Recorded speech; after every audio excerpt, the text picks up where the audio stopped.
Nkosisikilele Africa, malopakani sopandoayo, Iswe metando zoye tu nkosisikilele. Welcome to It Is Our Duty, a Black radical traditional virtual broadcast. We have the saying that it's needed 5,000, 2,500, 6,000 minutes.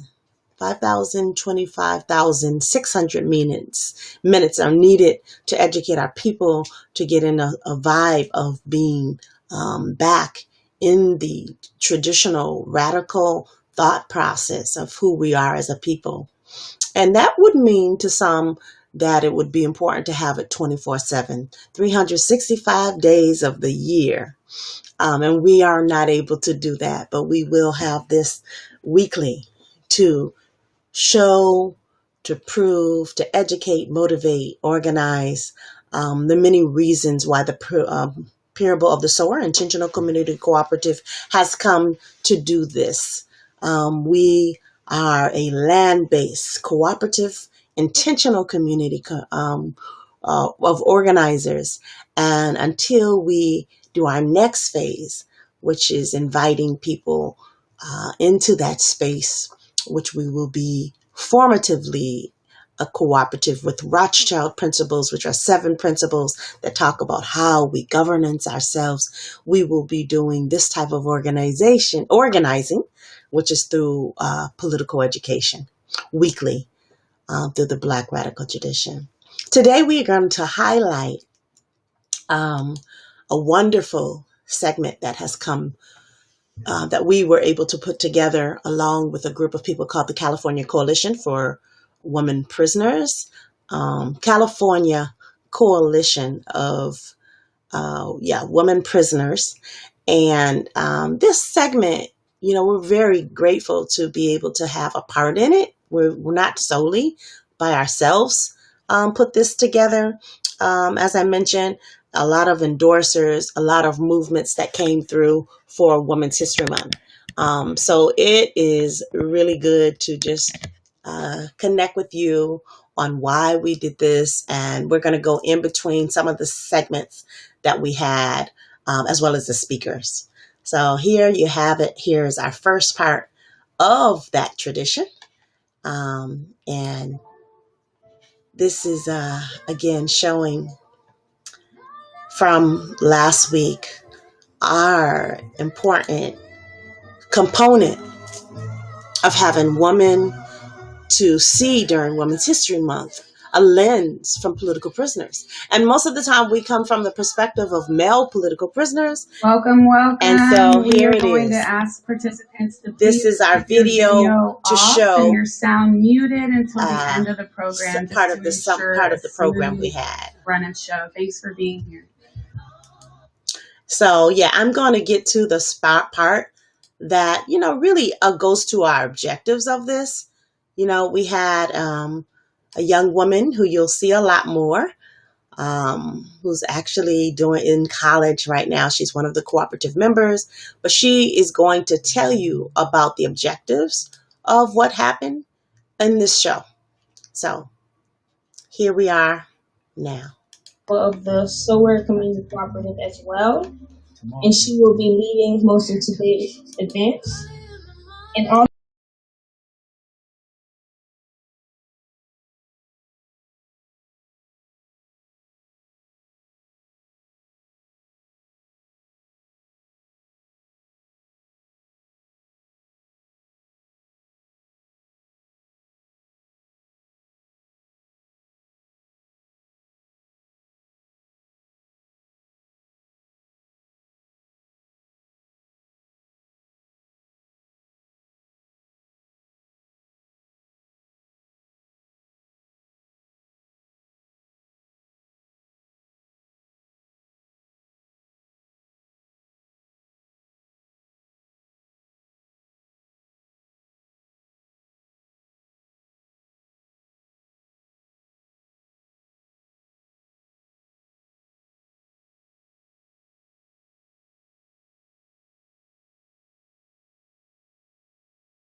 As you heard Yaya mention, the objectives that we had for this program. And again, this is a recap from this wonderful program we had, but you can read and see um, the whole 2 hours program, 2.5 hour program on Parable the Sower Facebook page. We wanted to make sure that we also had it on YouTube. So we are going to be showing today, like I mentioned, some clips because next week starting, we will have some of these women on our show as well as others, as you know. So pulling together women prison organizations together for abolition efforts, as Yaya Yehudith had said, is a very important piece. There are so many groups to be highlighted. And so our endorsers, such as Critical Resistance, such as the California Coalition for Women Prisoners, such as the RAP, Release of Aging Political Prisoners, Jericho, the National Jericho Movement, the local Oakland Jericho Movement, the New York Jericho Movement, and then even Freedom Archives, who are our endorsers. All these groups have been noted to do this work. And so we have worked with prison organizations, with Marissa Alexander now being free. She's doing work to support women. But for this month of Women's History Month, and just like we say for Black History Month is not just in that month. But there is a way we need to highlight these actions for the month that we're saying we'll do more programs in. And so for March, yes, we are targeting you to know about the women that have sacrificed their lives, and to hear their stories and advice from woman-centered Black radical movements is important because so many times there is a need to have one of the things that is really highlighted in the show, and I'm giving you a little advance notice, we're so many times thinking of the political thought, right? Radical thought, and that needs to come from this critical thought process. Analysis is probably a better word.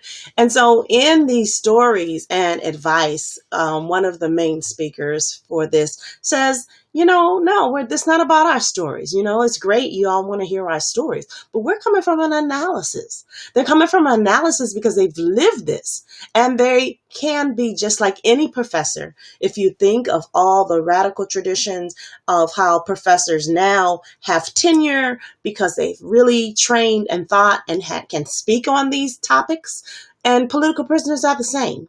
There are people in the Black radical tradition that have never finished school, but they are eventually, some of them have been given title to universities, and if it's not there, University Sin Fronteras, University Without Walls, and other forums and places where this thought process is important because the critical analysis it brings cannot be taught in universities.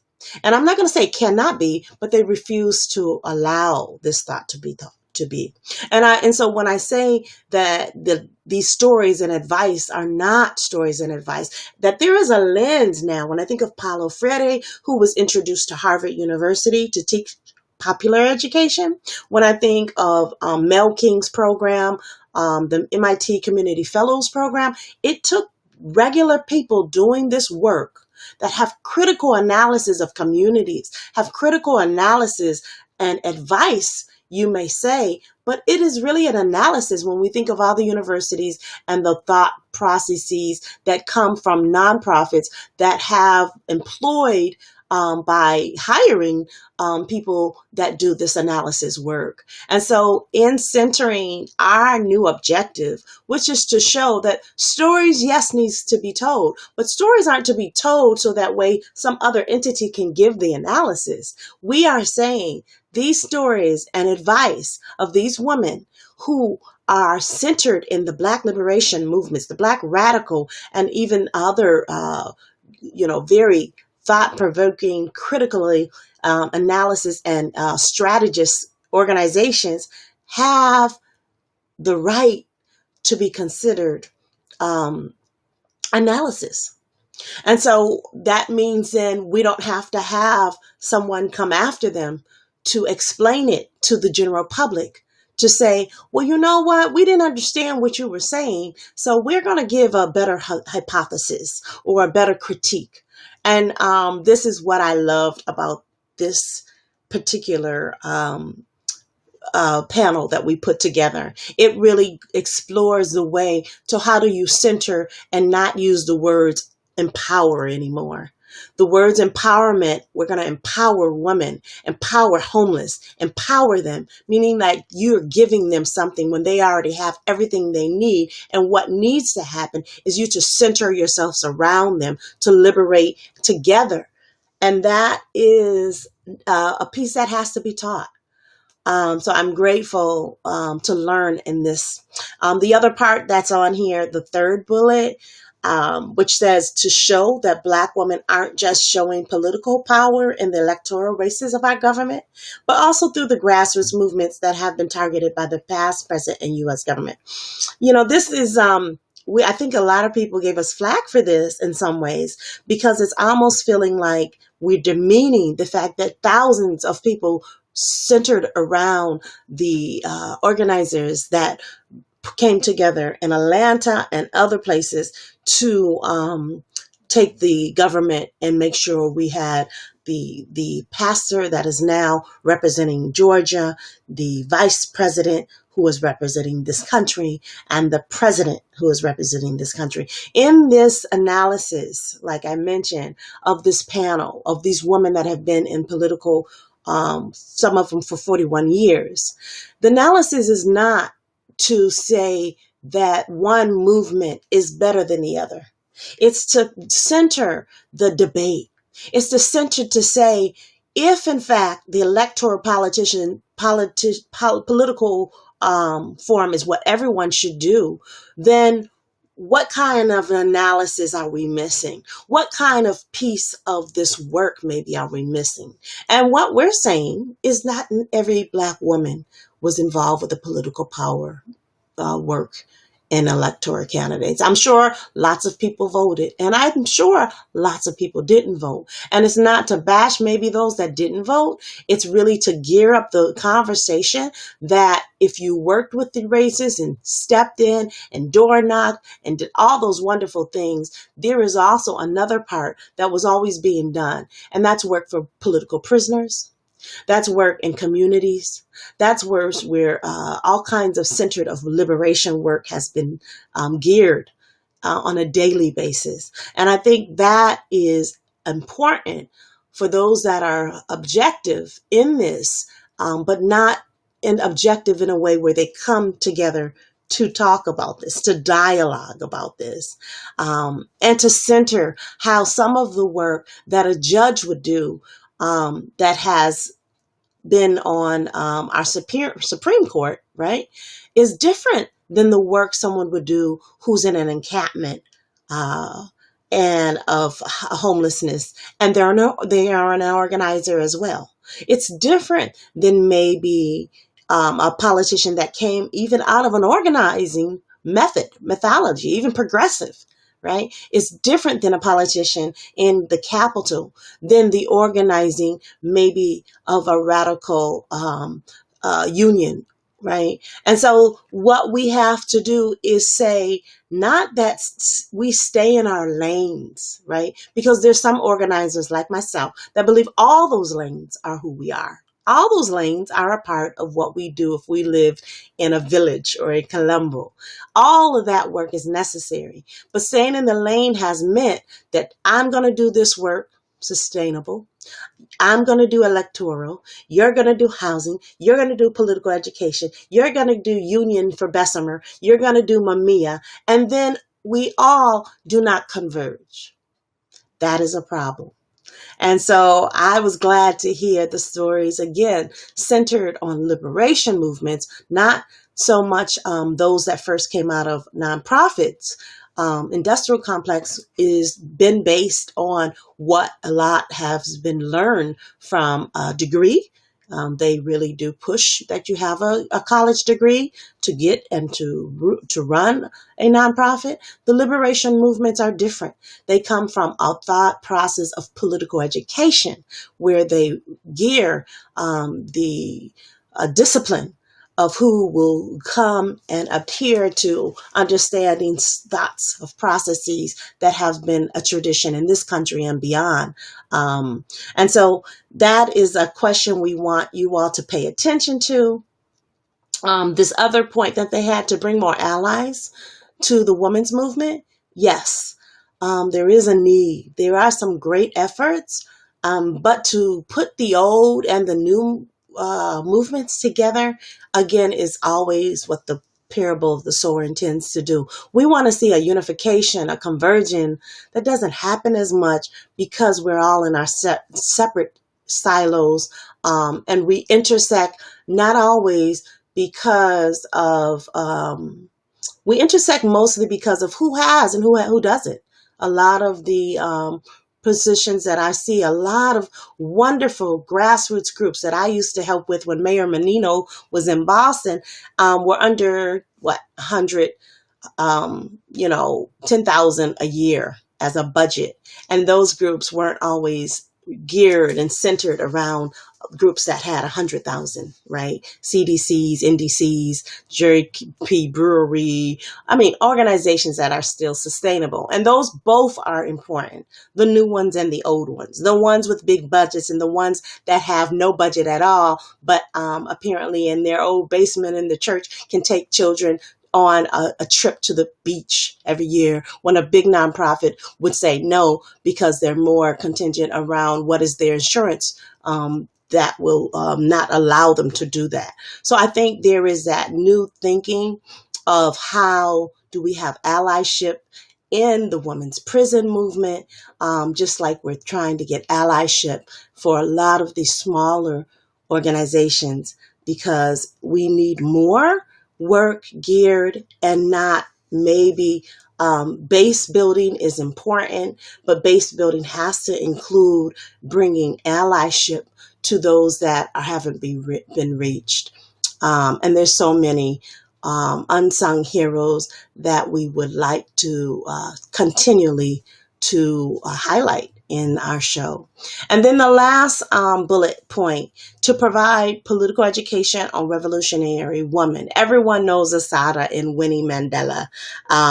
But, as we said on here, the political education on that would be what geared them.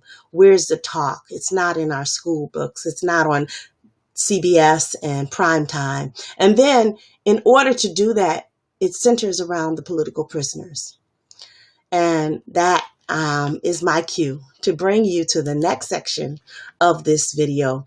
Thank you for coming to this panel. And so right here. Laura Whitehorn. Right here, actually before Laura.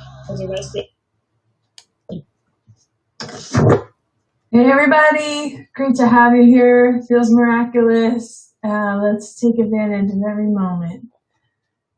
I have the honor of reading the bios of our guests today, our panelists. Janet and Janine Africa are from the Move 9. They spent 41 years in prison for a crime they didn't commit, and this government knows. We're going to show you on this photos. Through the strategy of John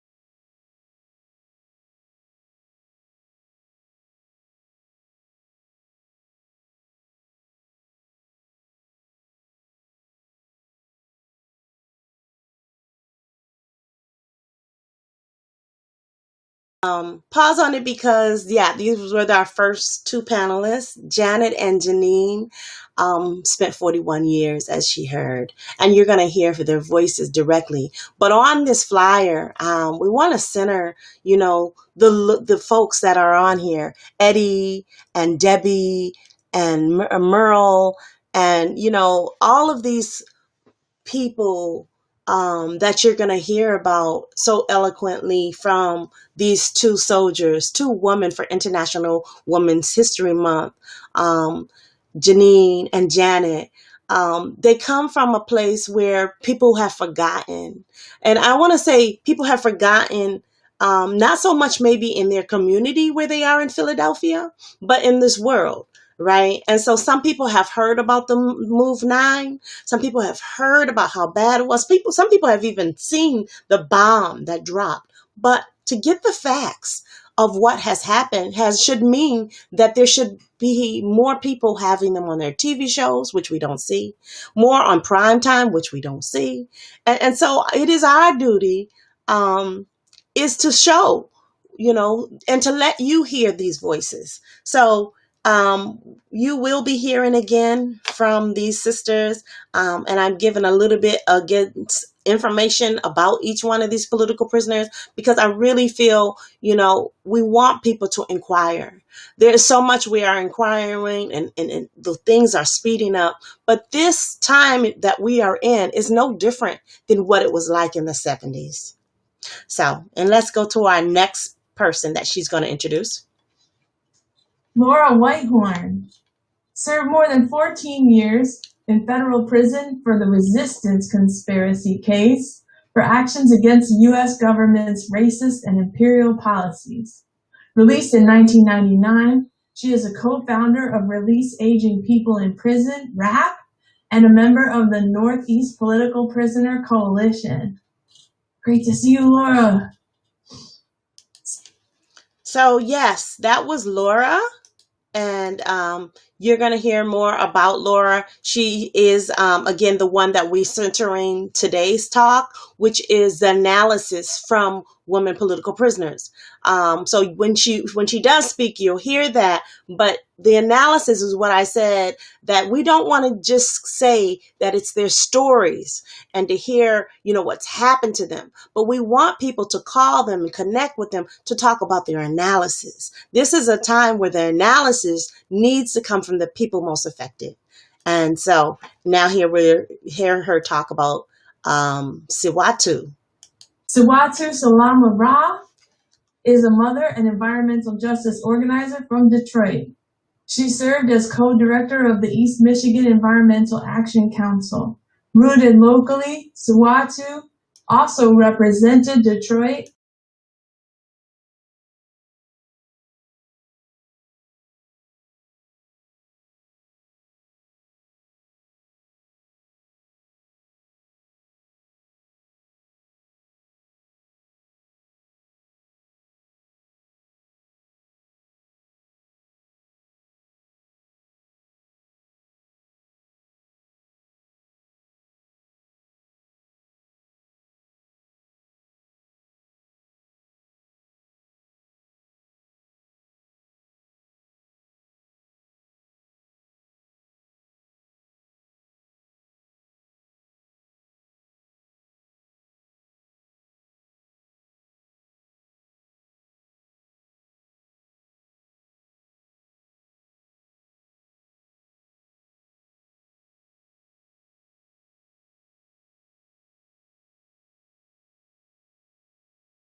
um, the recording from prison of Joy, as she's saying. We really wanted people to be able to connect in with Joy through her website.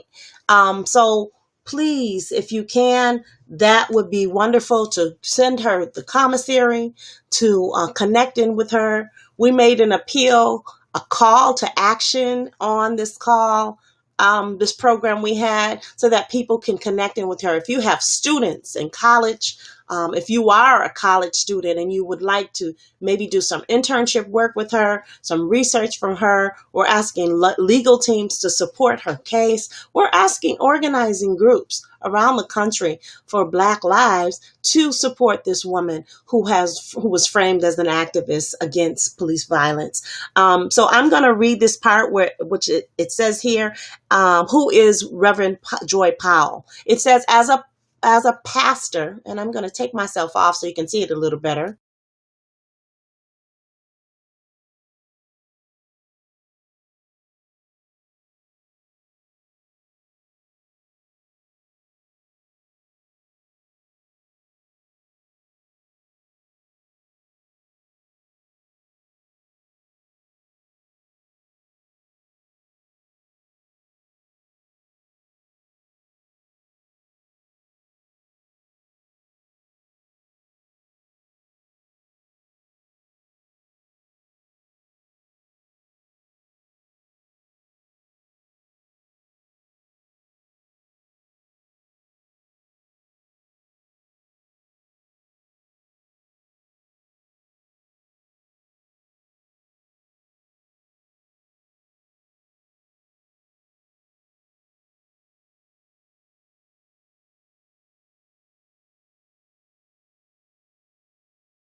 And there through the activist work and through the church. Furthermore, the judge, Francis Affronti, promised he was going to give her a harsh sentence because he was biased against it. So these are the words that, again, you can find. That's why research is needed for our brothers and sisters who have been framed, who have been doing work and activism, and no one's paid attention. We can't always give as many legal teams and organization members as we did, like for Marissa Alexander. And so it's important for those that are in those movements for us to support not only mobilization campaigns that are big, that are newsworthy, but to look into cases like this. Her case is just as important. The trial was fraught with misconduct, yet she was convicted and sentenced to 25 years to life. She is currently seeking counsel to file an appeal. So on that note, I'm going to disappear from this screen again.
Okay, so here she is again from the prison. Coalition for Women.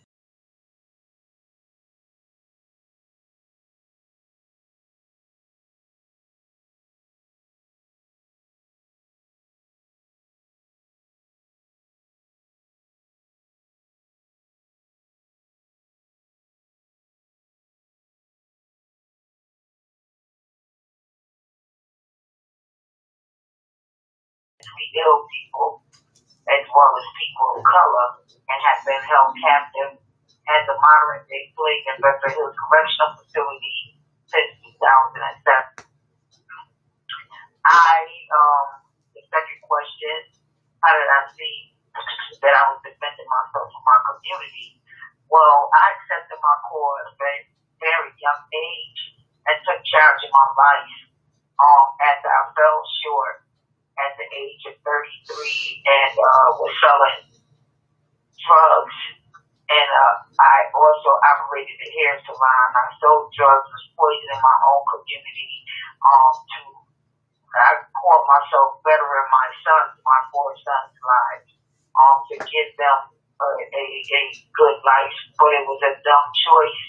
And based upon that, when I got out, I made up my mind that I would get back to my community what I stole. So realizing that I no longer wanted to be a part of the problem, I became a part of the solution. What do I think? That patriarch, I can't say word, contributed to my oppression inside. Well, I became a voice for the voiceless, even after I was warned by the administration that if I advocate for the women here, that they would lock me. And I think that white supremacy contributing to my oppression, and the fact that I'm a black woman with a voice who refused to get raped with my mouth closed. Because if you don't stand for something, you'll go for anything, and I refuse to be a gopher. Therefore, even in here, I began to educate the females and teach them how to write and advocate for themselves instead of having meltdowns and allowing the system to beat them down. What is it like for a woman? Yeah, so this is a highlight of the interview that we're going to be showing you, a much in detailed one coming up. But I want to get to highlight all of the political prisoners that came through in our show today. So you're going to hear next from the Africa Sisters, and they will be talking to you, Janet and Janine, Africa. And here we are for that segment.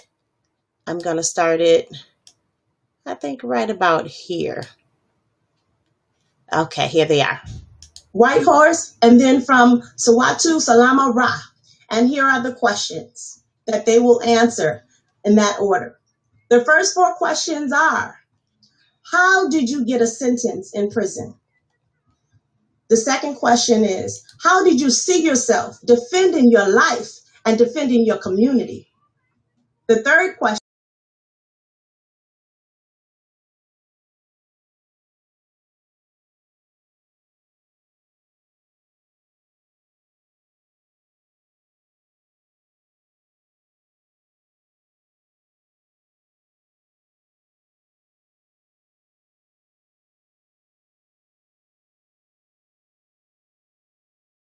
and here you have it now. We're going to have Janet and Janine. I wanted to at least let everyone see the questions we asked them during a Woman History program, but they will be coming through. Let's see. Okay. Here they are.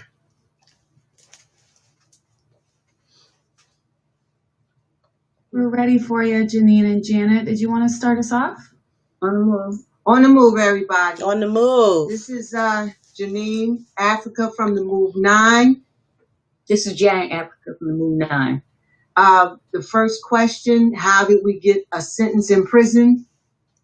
We are from the Move organization, founded by John Africa, and we surfaced, the Above Ground chapter surfaced in Philadelphia in the early 70s, late 60s, early 70s, and the Move organization, through the teaching of John Africa, it came to Philadelphia solely to confront the injustices in the Philadelphia government, the police, all of the so-called councilmen and politicians that got in office claiming to help the people in the communities who were lying and just using their position to get money and disregarding the lives that they were in office to protect. We demonstrated against animal abuse, the abuse of the children, the abuse of the elderly in those homes. That was MOVE's work and helping in the community. And because John Africa was exposing this system for the lie that it is, for being corrupt, the politicians started calling the police to come in between us and them. And when the police got involved, that's when the beatings started at the demonstrations. That's when all the arrests started. The beatings of the pregnant women, causing a lot of miscarriages, the actual death of our infants. One was my son, Life Africa. He was 3 weeks old, and his head was crushed by police when they attacked us in front of our house when we was welcoming some of our family members home from prison. My sister, Rhonda Africa, who was 8 months pregnant, slammed into stomach first into This wooden was furniture not in a okay holding cell. Her baby was born that this happened. with bruises all over his head and body, and he died through birth. You know, the abuse, the violence just continued and continued and continued. Nobody would step in and intervene. And then finally, we got a call from someone in the police department letting us know that they had a planned attack for us. They were coming out with arms and they were going to kill us. So It's not we okay, and we have to go wanted to back in expose time that. And that to was the expose strategy this John Africa gave us, information. to expose this system, which is why we built To a ex- platform in front of our house, came out with what they saw as so-called weapons and the fatigues, because we was telling the world we were tired of being beat behind closed doors and the lies about us starting the fights and stuff. So whatever they were going to do, it was going to be done in the open for the whole world to see. And that's what happened on May 20th, 1977. You know, we came out dressed and ready for a confrontation. And for a whole year, because they saw us as having these weapons, the police surrounded the house, but they held off. And part of the resolution to that confrontation was that we wanted our sisters and brothers who were falsely imprisoned to be released. And the city agreed to it, saying that we had to turn over our weapons. They came in the house, searched the house, we turned over the weapons. They saw all the weapons were inoperable, and that they were pissed off about it, and they did what we expected. They went back on their agreement and started violating the agreement to lead up to a confrontation where they would come in and try to kill us. And that's what they did on August 8th. They came in 500 firemen, policemen, 500. I hope y'all automatic listening. weapons, tank, cherry cranes, everything. Tore the house down on our heads, came in from all over, shooting all kind of ways, killed their own policemen, wounded their own police. But because we came out alive, they arrested us and gave us 30 to 100 years for a third-degree murder for the shooting of one cop with one bullet. And the Judge Malman, admitted when Mia Abu-Jamal called in and made him admit he did not know who killed the cop, but we said we're a family, so he said he was obliging us by giving us a family sentence. And to add to that, like Janine was saying, in the beginning, early days of this organization, we were protesting against the deep-hearted racism in the Philadelphia Police Department. Because around that time, gangs were very prevalent. And the police, they were just killing, beating, jailing gang members, black people, all the time. So we took a position and we fought against that brutality. We went to police districts, about 5 different police districts, and we demonstrated every single day, putting out information about how racist these cops were, because they were complaining about noise in the neighborhood.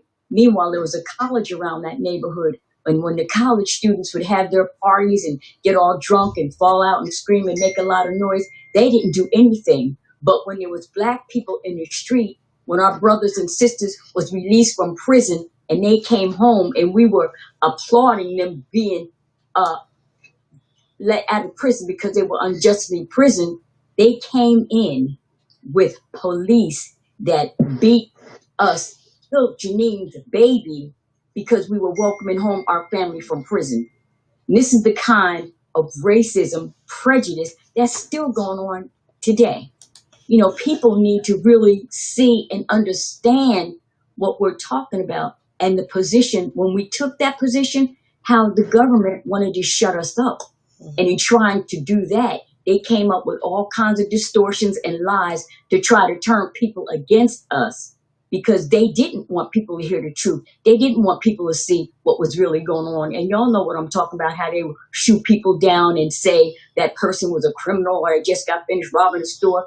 So they tried to make people believe that MOVE was a certain way when we weren't. They tried to turn people against us so they could do what they wanted to do with us and get away with it and have people say, oh, they deserved it because they were this. They deserved it because it was that.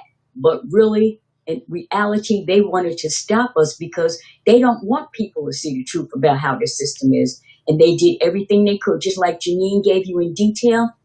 They murdered our children.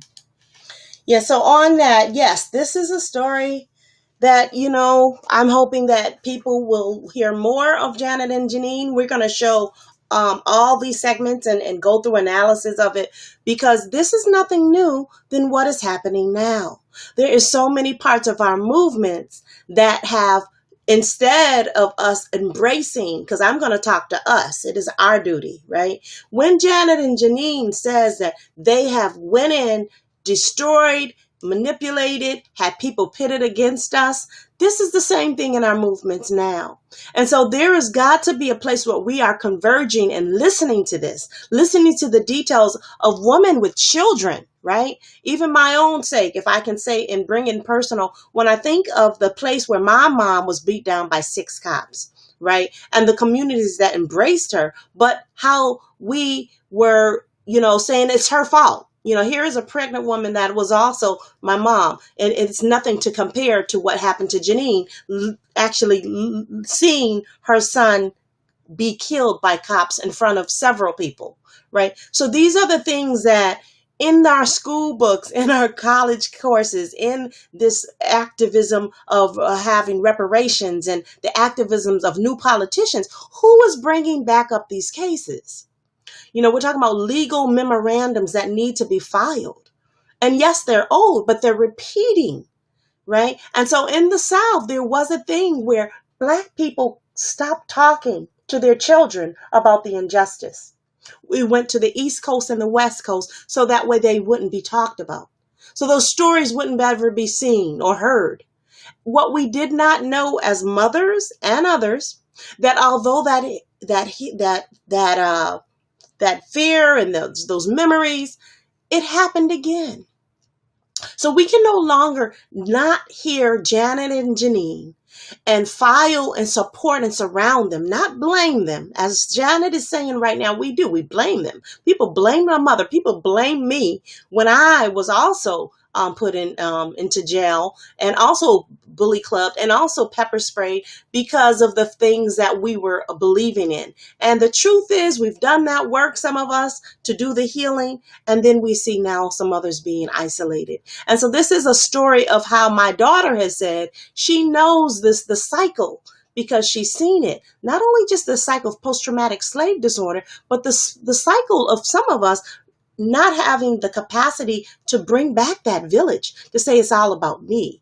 In the villages of Africa, we healed individually. This is very important piece. We talk about healing and mindful practice. But in the village, those that have the capacity to embrace and surround our sisters should always be there. And then that way, guess what? They're not isolated. They're not left alone.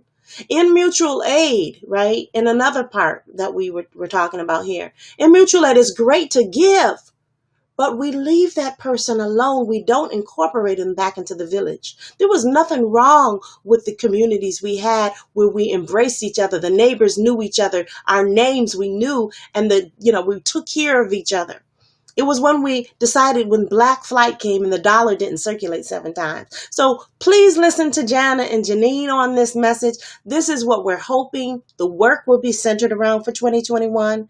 You know, not just Black Women's History Month, Black History Month, where we're going to bring back these stories of it is our duty. What is our duty to support the next piece of embracing the fact that people that were with the Move 9 have justice? It's not just a Philly story. How are we going to brace the Black Panthers that were killed between 1968 to 1974? How are we going to talk about those funerals that Huey Newton went to between 68 to 74 that we just took out of our memory? We have this amnesia. And now they're happening again with Black Lives Matter. And so that is a part of what is our duty. It is our duty. And I'm going to let her finish this part because it's important to go on to the next before our show ends. They beat our men. They put us in prison for 41 years for a crime we didn't commit. We got sentenced 30 to 100 years. And if it wasn't for our family and the support of people, we would still be sitting in jail right today.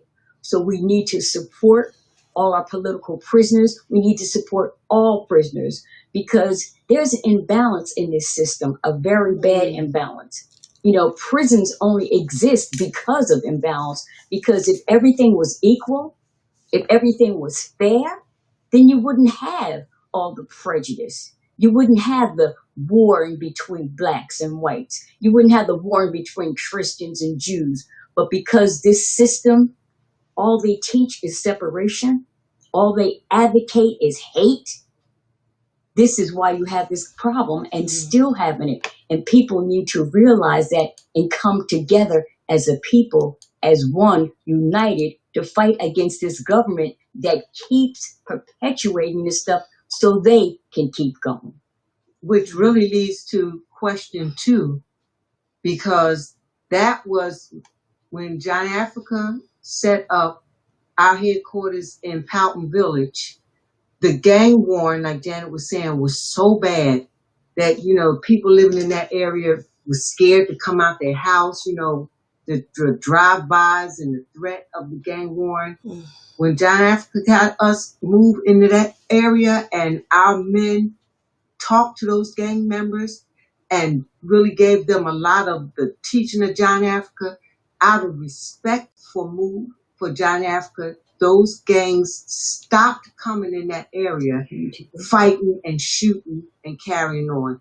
And when the police surrounded our house in 1977 and was trying to starve us out, all the gangs in Philadelphia came together and were met under one roof in a church.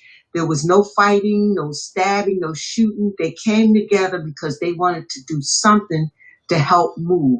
This is the work of John Africa. And this is how we were defending our community, defending ourselves. The people in the community didn't have a problem with MOVE. They liked us being there because John Africa started the first food bank. You know, the children there, their parents were substance abusers, or they just was really poor. And a lot of times the children had to come past our headquarters to get to school, and they would be hungry. So John Africa had us go to distribution centers, and we would buy all kind of vegetables and fruit in bulk.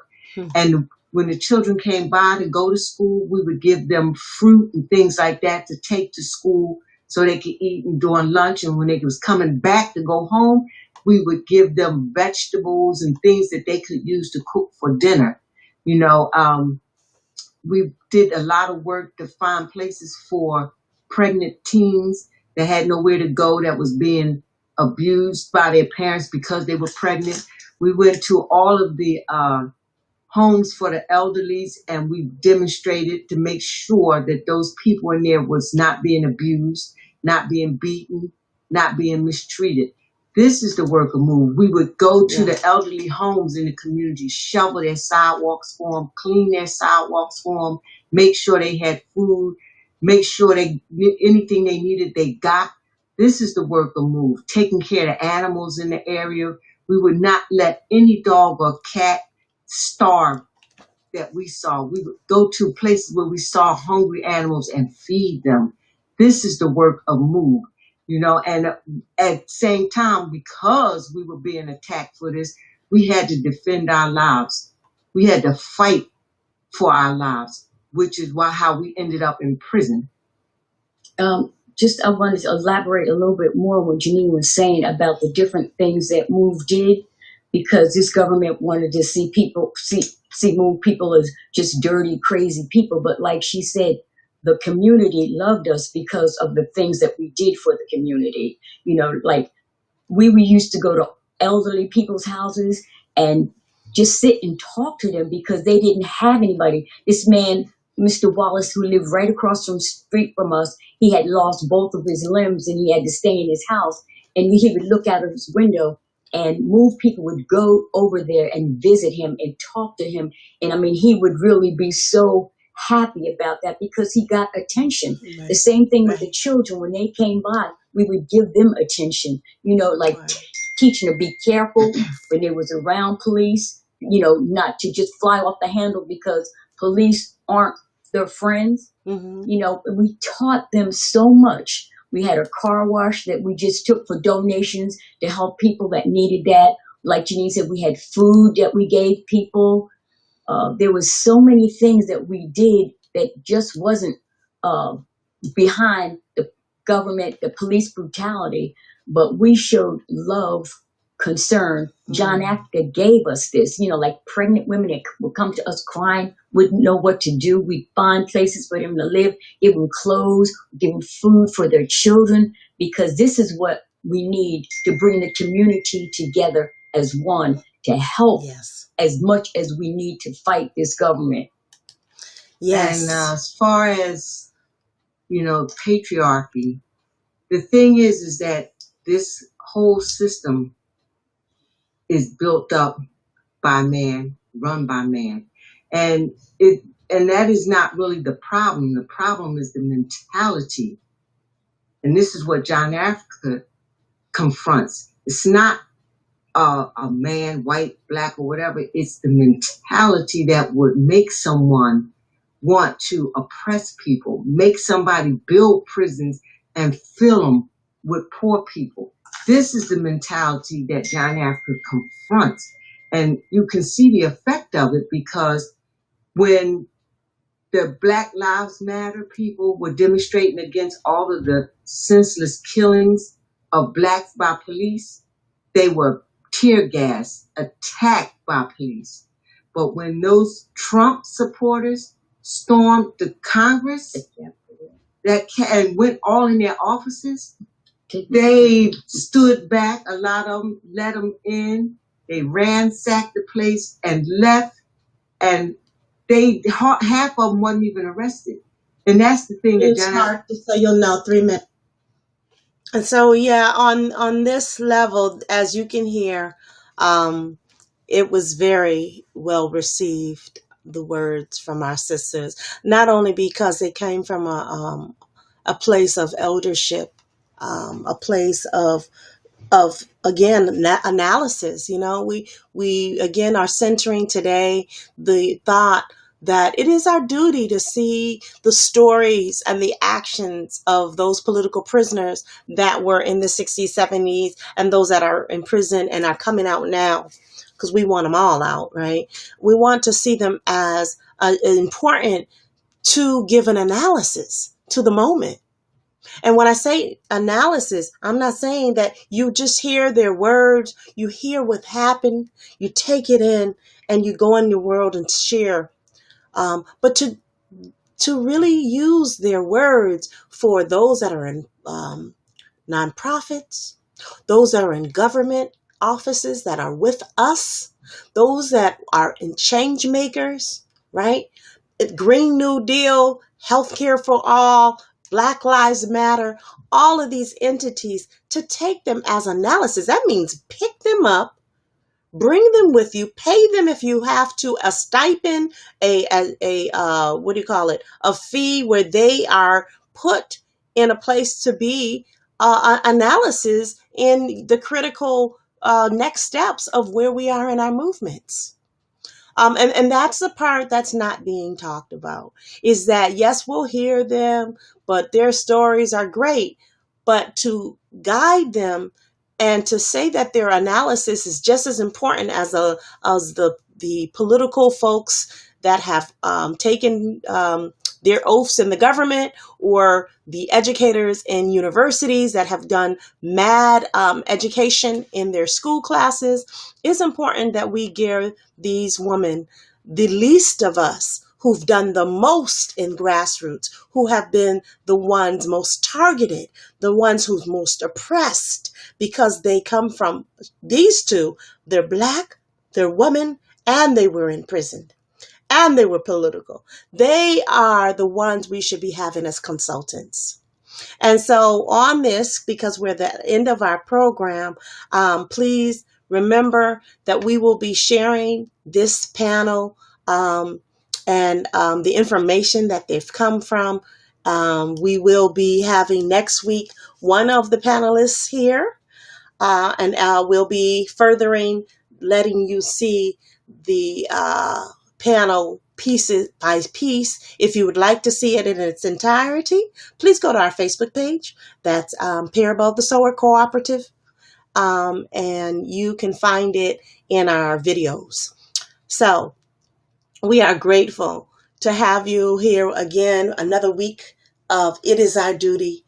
And as we've always said, where we need this type of political education rooted in the Black radical tradition. Why? Because there are 5,025,600 minutes, right? And there's 24/7, 365 days of the year. And we have not put in the narrative of our families and the narratives of these screens, the people, the education of liberation, this information that is not in schools, that is not in our homes, that will never be seen in prime time, in 60 Minutes, or sometimes Democracy Now! Well, Democracy Now! Has actually done Over and Above and some other faces. So I'm not going to say all media has it, but it's important that Black radical tradition brings these questions where no others will. And it is important that you understand the Parable of the Sower Intentional Community are organizing women, gearing themselves for land to support political prisoners and domestic violence survivors and those that have been sex trafficked. As well as families just needing respite.